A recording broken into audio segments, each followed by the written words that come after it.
And now, Michigan Reimagined with Chris Buck. So community colleges have provided educational experiences and opportunities for years, and Michigan is proud to have a robust network of these higher education campuses. Here to talk about the Lansing Community College Foundation and its important work is Executive Director Cathy Zell. Welcome to the show, Cathy. Thank you. Thanks for having me, Chris. I appreciate you joining us. So for those not familiar with the LCC Foundation, apart from the LCC institution, right? So Lansing Community College is known by a lot of people, but the foundation may not be. Talk a little bit about the mission of the foundation. What are you setting out to do? Sure. So the foundation was founded 40 years ago, and we were founded because the community college itself is a government agency and not a nonprofit. And so we were founded as a philanthropic arm. So we are our own organization, but we were incorporated strictly to support LCC and our students and our programs. Okay. So how are you governed? How are you funded? What's your infrastructure look like? Oh, very confusing. Sure. So because we're a separate organization, we do have a board of directors, and they have fiduciary responsibility like most board of directors of nonprofits, and that is separate from the college. However, the college does support us in some dramatic ways. They pay our occupancy, so we have office space that they provide, and some technology needs, and as well as most of the salaries.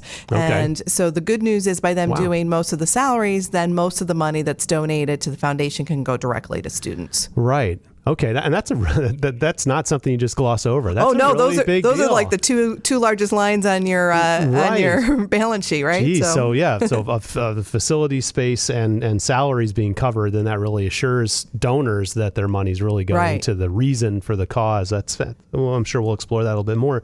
So your board of directors, are they appointed or are they how are they selected?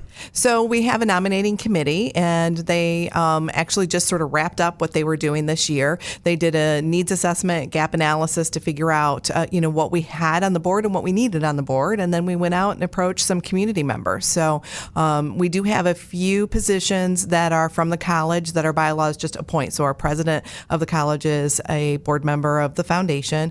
We have 2 trustees for the college that are also part of the foundation board, and the rest are community members. Okay. And you say needs assessment. So you try to pick people with different skill sets. Exactly. So you maybe have law and you have finance, or you have just educators from okay. Yeah, it was interesting when we did it because we looked at both industry where they work. And so, for example, we had someone from healthcare, but he's a finance guy. So we had a skill set of finance, but we also had the healthcare. So we wanted more healthcare. We wanted some more marketing and communication because we lost some people through, normal term limitations, those kinds of things. So, so we looked at where they work. We looked at their skill set. We looked at race. We looked at age, we looked at gender, all of that to make sure we've got a diverse board. Good for you. That's really, really important. I've done a lot of volunteer board work, and my wife has as well. And that selection misses a lot of boards where they end up being a bunch of white guys who are business people, right? And friends of friends. Right, exactly. So I'm grateful to hear that you have that kind of strategy. Outside of the board and all the employers that give them the opportunity to come and serve, do you engage with other stakeholders? Are there anyone else involved, or is it pretty much Lansing Community College and your board We members? have several committees, and so we have a finance committee, and we have about $17 million in endowment, and they help us figure out. We have an investment firm that we hire, but they help direct us. I have an MBA, but I do not have the expertise of those finance committee, so I really rely heavily on them. We have an alumni committee that's also community members that help us bring in alumni and focus on that. We have an employee development fund committee, which is focused on LCC employees. So we have several different kind of committees that function and have a liaison on the board as well. Got it. And I think you talked about it in my first question, but let's open it up a little bit more. So the money that your team raises, what is that put towards? So most of it goes towards student support in the way of scholarships. Okay. Not all of it, but it's very much donor intent. So if you came to me and said, I want to support an LCC Foundation, we would talk about how you want to do that. We have an emergency basic needs fund that's also a significant fund, but it's because we have a significant need. And so if your car breaks down and you're trying to decide between paying tuition and fixing your car, and your car is what gets you to work, then we help you with those kinds of things. We in a typical year, not COVID, but we buy probably 200 to 250 CATA bus passes to get people to classes. Yep. Okay, that makes sense. So, we'll pay a DT or a consumer's energy bill that's behind, some of those kinds of things. And we work with the success coaches at LCC, determine the students that need those funds. Got it. Okay.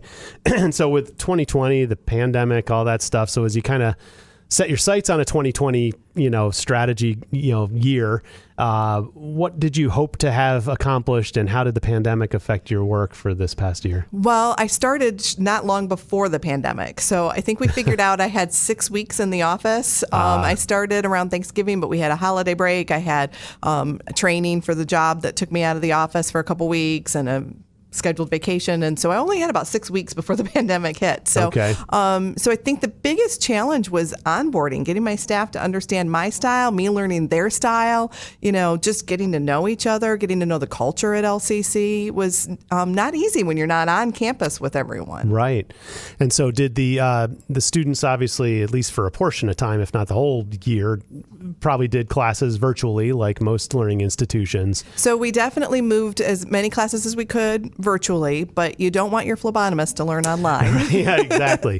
So we did go back to in-person classes as soon as it was safe to do so for auto mechanics and welding and firefighting and police. Right. Okay. So did the pandemic affect enrollment? And was there a trickle-down effect to the needs on the foundation and then that kind of stuff? As far as enrollment goes, it's been on the decline for a while, and it seemed pretty steady and kind of normal. We've had a nice little bump with Michigan Reconnect and Frontliners, I think has helped, so that's good. From the foundation side, we spent about $10,000 in that emergency basic needs fund the year before the pandemic. In the first 6 months of the pandemic, we spent about $20,000. So, got it. So we, saw lots of students who lost jobs and needed some help. In my conversations with some people in community college life, they shared with me the whole, when the economy's good, our enrollment tends to go down, and when the economy's down, our enrollment tends to go up. Right. So it is a peak and valley. It's not anyone's quote unquote fault, but it's something that needs to be navigated. So I was just curious as to how that affected. And I know that's probably more of an LCC question than a foundation question, but I appreciate you sharing what you know. We talked about your onboarding. You also have a new president that came on board, right? So Dr. Brent Knight retired after a really long stint, and there must have been a lot of comfort and familiarity with having such a strong person at the helm for so long. How has your transition with a new president? So for me, when I joined the foundation, I knew Dr. Knight was retiring. So we were only did so many things together because there didn't make sense to build too much relationship with certain things because we knew he was retiring. So he did wonderful things for the college. It's a beautiful campus, and certainly appreciate everything he did. And then it was fun to sort of be on the sidelines watching the presidential search. So happy with Dr. Steve Robinson. He brings a great energy, cares about our students, loves the community. One of the things that I asked in my job was, tell me a little bit about what you do for the community, because that's an important piece. And I live in Lansing. I'd worked in Lansing for a long time and had taken a position in Flint and loved the position, but I didn't live in that community. And they said, we take community in our name very seriously, and they really do. And Dr. Robinson does as well, which has been wonderful to work with him and get to know him. And I've been impressed by his presence. I mean, I do a lot of networking and sitting in on different meetings, and he's chronically there. And he and I have had a couple of conversations. I moved here from Toledo as well, and I know he was down there as well. So he seems like he's going to be a great ambassador to your brand and to your cause. Yeah, so I think I wish you all the best with that. You mentioned the beautiful campus. So again, I don't know how much of this you can even speak to, but I mean, LCC has been winning awards and has really put in a lot of capital improvements and art and updating buildings and pathways and parking lots and all of that stuff. It's just a fantastic ride. I forget what your prior life was before you came to the LCC Foundation, but were you affiliated with LCC before you came? No, I wasn't. Okay. I wasn't. I was actually at MSU at WKR for some time. Oh, right. That's right. That's right. But, I think that from the foundation side, I won't talk too much about everything Dr. Knight did, but from the foundation side, we have a fund to buy art, and we typically buy student art, and once a year we have sort of a competition, and then those pieces are around campus, some outside, some inside. So we've got some beautiful pieces. The hanging piece in Gannon was something that the foundation did and helped with. The Upward Bound through Abood, the foundation had a role in that. So there's been some great pieces of art that the foundation has helped with as well. Perfect. Well, it's beautiful. It doesn't go unnoticed. I grew up in a couple of different communities, and the community colleges paled in comparison to what we see here in Lansing anyway. So that's great. So are the other community colleges around the state, do they also have foundations? Yes, I don't know that all of them do, but certainly many of them do. And is it a collaborative group? I mean, as a newer person in this role, is there a kind of a network that kind of gets together? There's kind of a national network. I've got a few people. I mentioned I was in Flint, so certainly the director of my Community College Foundation, I've connected with her and had some conversations with just kind of naturally. But then I also have some kind of national conflicts or contacts. So I went to a conference shortly after I started and met lots of foundation folks from different levels, some larger universities and some community colleges, but it's a great network. Good. So they're helpful, and you've got a friend to turn to. Absolutely. How do I navigate this? Exactly. I think that's really helpful. And it seems like it would be, by definition, not competitive, right? I mean, you're kind of targeting this area that by definition they're over here. So what works for you? What works for me? And I think in general, you'll find nonprofit people are more collaborative anyway. We're competitive, but yet you want to see my sample, whatever it is, I'm going to share that. And so who tend to be your donors? I mean, who's your audience? Who are you tapping into? Are they mostly alums or local businesses? And, we have some great support from local businesses. TechSmith came on board in a big way this year, and so we're excited to have them. DuPont. So, we certainly have some business contacts, but our donors are typically alumni, or they're just people who are in the community who just understand the brand and the importance. I'm working with a donor right now that I think will be a 7-figure gift. Wow. We'll see. But he has no real connection to the college other than he lives here. And where he went to school was very expensive. And he was like, the parents who send their kids there can afford it.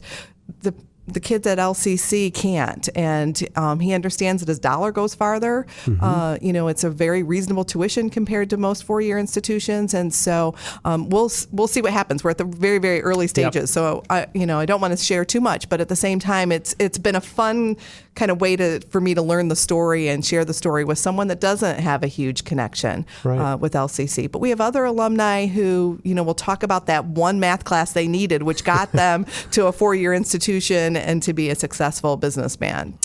So what percentage of your students have some sort of a assistance scholarship? That's a question I don't have the answer to. I should have figured that one out. But what I can tell you is that we had about 1,400 students apply for scholarships. Wow. Okay. And we were able to fund a little less than 500 of those. Got it. Okay. So it is 3 times the need. Yeah, right. And we rely on 120 volunteers in the Lansing area to help us read those scholarship applications and score those. So, because I don't have time to read it. 1,400 applications. Right. So the bottom line is there's a need. There is a need. That outweighs the ability to serve that need. Absolutely. So for those listening in the minute or so we've got left, how can they get in touch, learn more about the LCC Foundation, and potentially contribute? So the best way is lcc.edu/foundation. Okay. And all of our information is there. You'll find all the information on our leadership as well as what we're about and how to donate and all the different ways you can get involved. And I'll confess that I tinkered around with your website, and what I liked about it is it seems like it's wildly transparent. I mean, it's a very above board. I mean, like LCC and everything that it's done seems to be top notch. The discovery, the ability to wander your website and learn about what makes y'all tick and who all the players are is very easy to find. So lcc.edu/foundation. Yes. Fantastic. So we've been talking to the Lansing Community College Foundation Executive Director, Cathy Zell. Cathy, thank you so much for joining us and sharing your story. Thank you for having me. Yes. Welcome to your new role. Thanks. Hopefully it gets normalized soon. I hope so. Excellent.